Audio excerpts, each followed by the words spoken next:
playables was doing that. And he was like, why would anyone ever do that? That's absurd.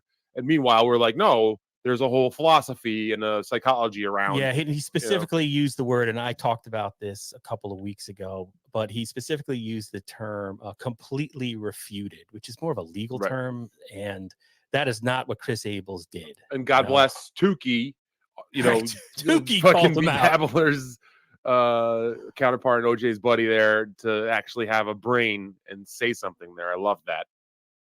I think I'm just looking at some of the comments here. I think what Phil appeals to, though, the reason he got popular so fast, I mean, the Shuley promotion, of course, helps. Carl can build careers in the Dabbleverse, right? But I think there's a segment of the Dabbleverse, the audience, who really see John as a true villain. Like he's a literal bad guy, and I just don't share that opinion.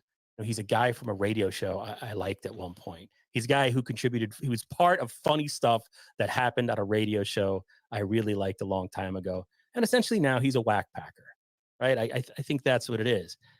But I think Phil really speaks to the people who have, like, just for whatever reason, like a personal, intense dislike of Stuttering John.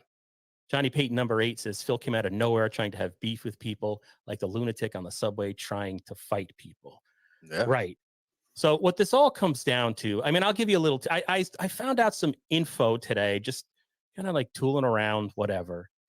And I mean, it hasn't been vetted in any way.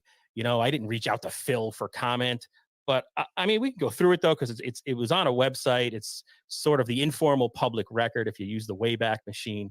But Phil does have, it seems, according to this post I read, or this lengthy post that I read, and we'll go over, he has a habit of starting shit with people, and then when they push back, he becomes a Karen. There's at least one other alleged example of this going back to, and it has to do, it's such a ridiculous thing. It has to do with self-publishing. He got into an issue with somebody else, but we're all talking about Phil. So wait, he tried to get somebody else canceled? Is that what you're saying? He tried to get somebody else canceled by somebody on. I mean, should I just share it and stop talking about it? Yeah, I think all right, so. Let's go like that. It's complicated, and I'm not sure I exactly understand it. But somebody years ago, this guy right here. Let me see. Can you guys see that? Okay. You might want to enhance it a little bit. There you go. There you go. Better. I'm looking at it on the other screen. Much better. Here. Yeah, that's good. So, all right. So this is a self. Right. Who the fuck is Phil Elmore? Yeah, it's from this website called Caverns and Creatures. I guess Robert Bevan is an artist, an author of some type, I assume, self-published. And so he wrote this thing, said, "Who the fuck is Phil Elmore?" September 18th, 2015. Note, some of the below images have been changed due to some dubious claims of copyright infringement. So after this piece attacking Phil was published, Phil got in contact and tried to cancel this guy a long time ago. And this guy, at the beginning of this, is just insulting Phil's appearance. What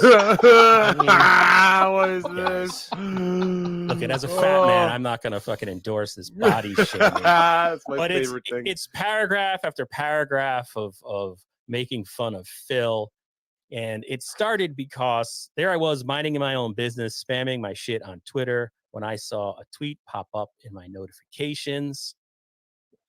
What I saw was a comment he made on a tweet linking a blog post I wrote a few weeks ago, meant to inspire my fellow self-published writers to avoid some of the common pitfalls of self-publishing.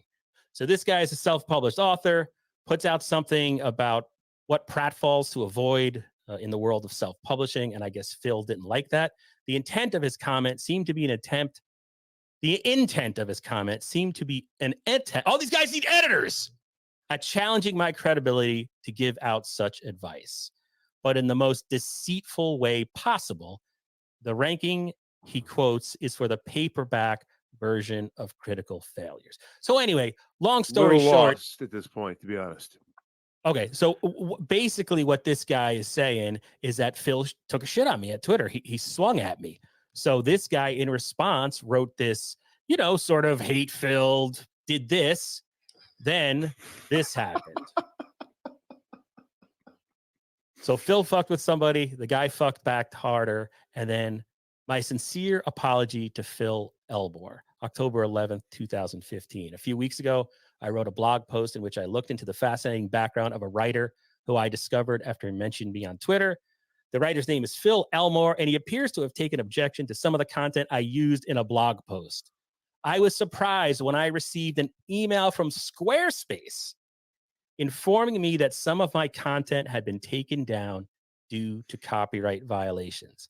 I'm not a copyright lawyer, but I was of the understanding that everything I used was legal under fair use. I posted pictures of his book covers, which I always thought was fair game in terms of book reviews, etc., etc. So I can only assume the folks at Squarespace looked at his picture and thought my claim that Phil Elmore was the love child of Wilford Brimley was not considered blah, blah, blah, blah, blah, blah, blah, blah. So apparently, this is what Phil did in the past, and I just point this out. Was none of that on screen just now? Did I just fuck that up? That last part was not on, but you did a good job narrating it, so I think that is suffice to say. Okay, sorry about that. Sufficient. But so you have Phil fucks with a guy, a fellow author on Twitter. The guy writes a blog post attacking Phil. Phil contacts a company, an internet company in charge of the guy's website to get it pulled. One thing I wanted to just make a quick note